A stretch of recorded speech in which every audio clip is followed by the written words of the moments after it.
I'm going to try to bring across something today that I've been thinking about a lot, but it is a little bit of a complex subject, so bear with me.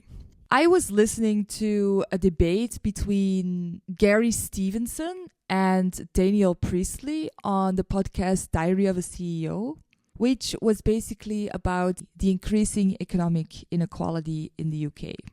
This debate really made me think. Gary Stevenson is an ex-trader who used to work for Citibank, so he's an economist. And Daniel Priestley is a very successful serial entrepreneur.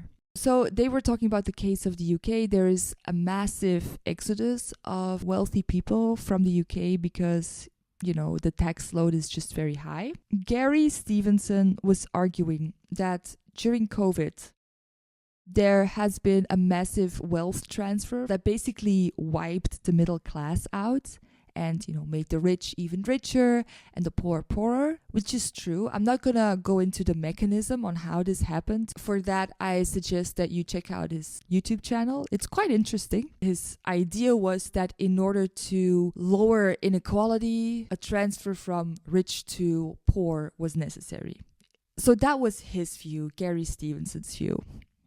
And then on the other side, you had Daniel Priestley, and he obviously didn't like Gary's solution. Daniel Priestley was basically constantly pointing towards the massive amount of opportunity that exists in the world as it is today. We're in the digital age, you have AI, you can start a business from anywhere in the world, serving everybody in the world. So he was constantly pointing towards all the opportunities that people have in today's world. And his solution was basically for people to take agency. I found this debate incredibly interesting because it was very clear to me that both people on the table, Gary Stevenson and Daniel Priestley, had a point. When you hear Gary Stevenson talk, it is true that people cannot get by anymore. People cannot afford a house. They cannot take care of their kids in the way that they would want to. It's very hard to get by, and those situations are real. And then on the other hand, you have Daniel Priestley, who has actually a very positive focus towards people, where he says, you can do this. You can build your own digital empire, and it is possible for you to live the life of your dreams, to put it in corny self-development terms. I was thinking about that because after I listened to that interview, it became very obvious that both of these men are part of the solution. Intrinsically, I liked Daniel Priestley's take on the situation a lot better because strongly focusing upon people as if they have agency, well, not as if they do, everybody has agency, and choosing to take on that focus towards someone, it is the most empathic thing to do.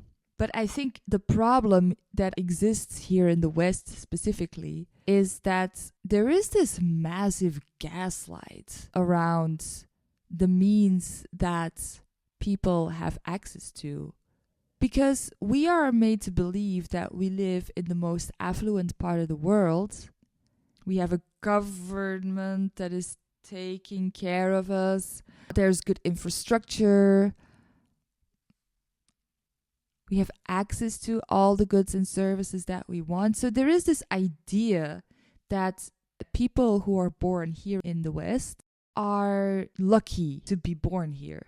But that's actually a gaslight.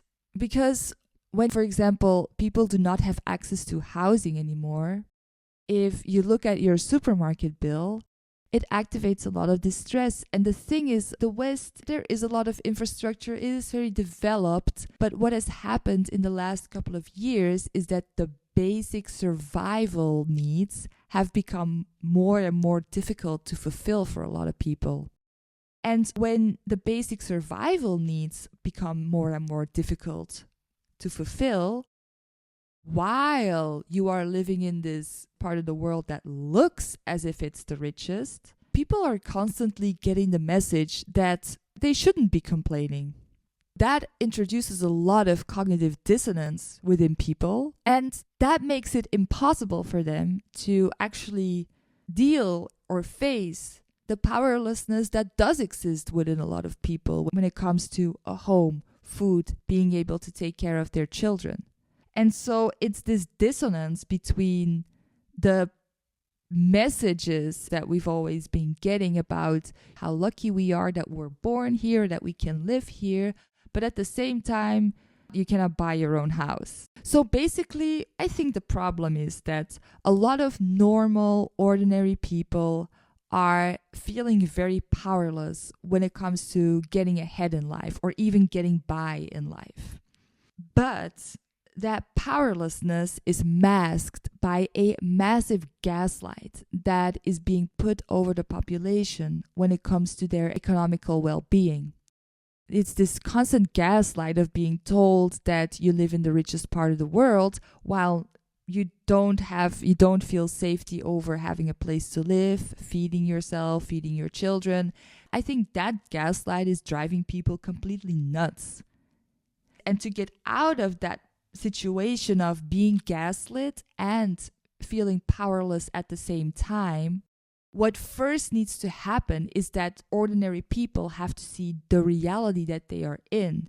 In order to get out of a situation where you are being victimized, and people are being victimized by the way that the system is working, but then they're also being gaslit, so they're not completely in reality about how much they are being victimized. And so in order to heal from that and to become empowered, which is what someone like Daniel Priestley is speaking to, you first need to be in reality. So you first have to ungaslight yourself.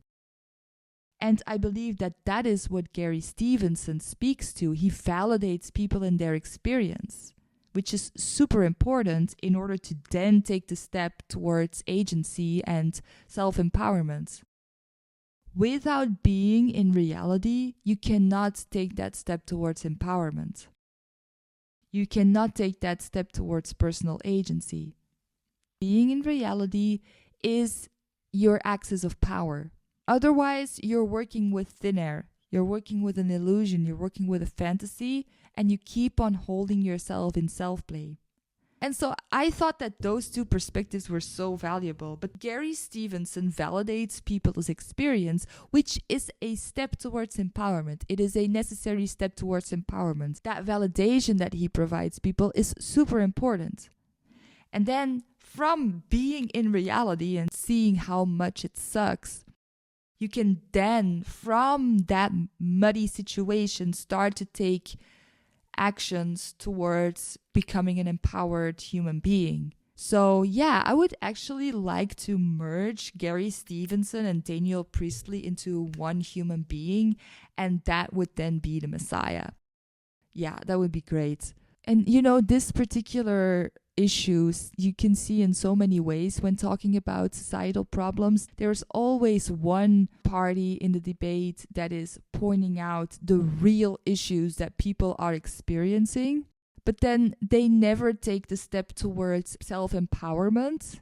And then there is another party who is urging for people to take responsibility. If Daniel Priestley could truly understand in an embodied way how much people are suffering, I think he would talk in a different way. If Gary Stevenson could see that it is actually possible for everybody to take responsibility, then I think both men could really learn a lot from each other. If you want to go from a place of complete powerlessness to empowerment, you have to first be in reality.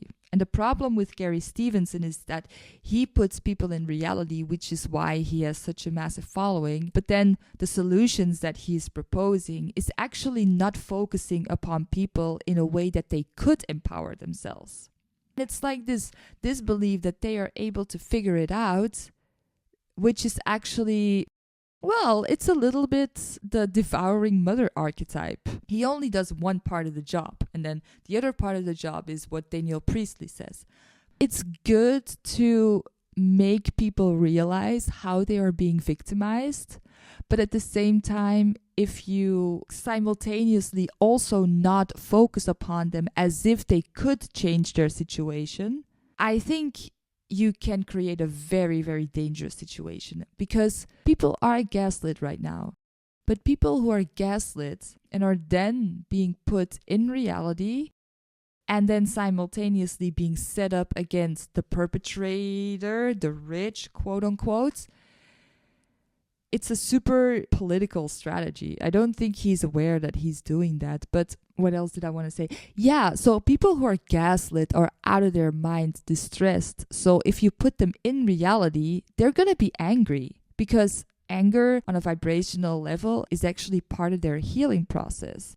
But angry crowds have to be handled with a lot of delicacy, I would say. And when your audience is an angry crowd, I would not necessarily set them up against the rich. Also, because rich people have a lot of power. He doesn't encourage people to use that anger as fuel to further empower themselves. But what he does is he directs that anger against the rich. What he should do, I think, is to also teach about how to use that anger as fuel to further empower themselves. But what he does instead, he directs that anger against the rich, which is super dangerous, I think, and not super smart, if you ask me. But then, for example, what Daniel Priestley does, it's like, oh yeah, you're not able to afford a house. I can see that you're in pain because you're not getting ahead. When you don't have a house, or when you're worried about feeding your children, you're in survival. So all the super valuable things that he teaches about building a business, it's irrelevant for someone who is worried about housing and food.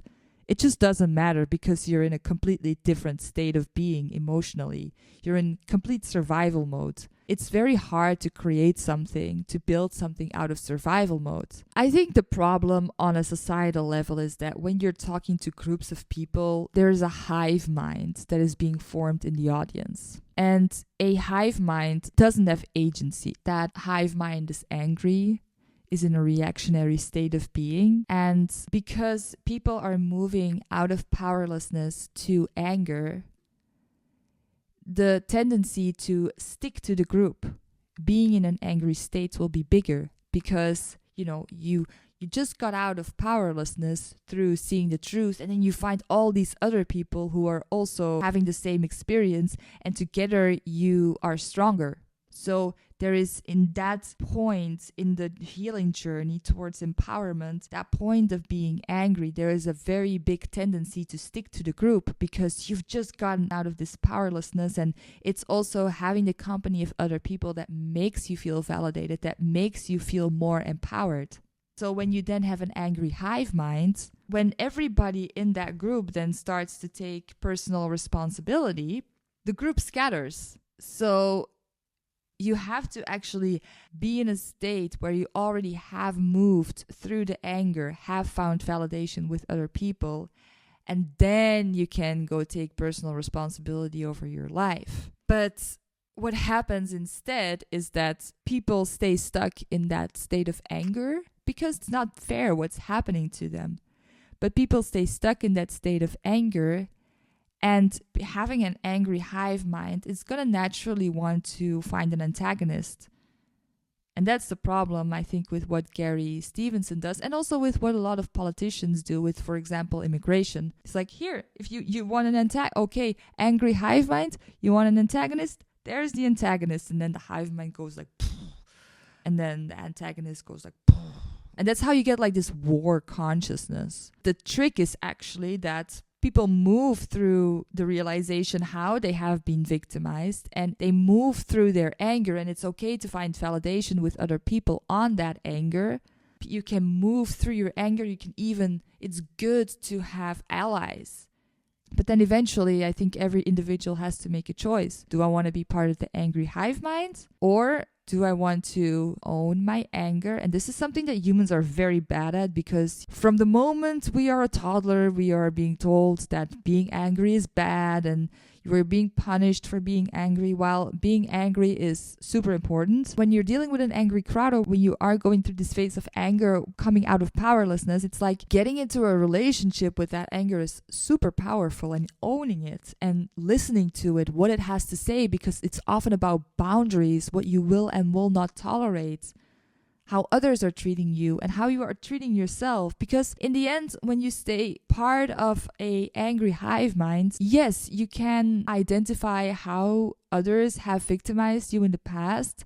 But if you stick to being part of an angry hive mind, ultimately you will start to victimize yourself, and you will start to keep yourself stuck in that state of being. And so then you will start to cross your own boundaries in exactly the same way that others have crossed your boundaries in the past. And then, to bring it back to the economy, when you are owning your anger and you understand what you will and will not tolerate, that's the point where you can start taking advice from someone like Daniel Priestley and implement steps that will bring about what you want to create for yourself in your life. So yeah, both seeing what is going on is important, being angry is important, finding validation with others for your situation is always important. And when you've gone through those steps, go make something good out of your life. It's possible, allegedly.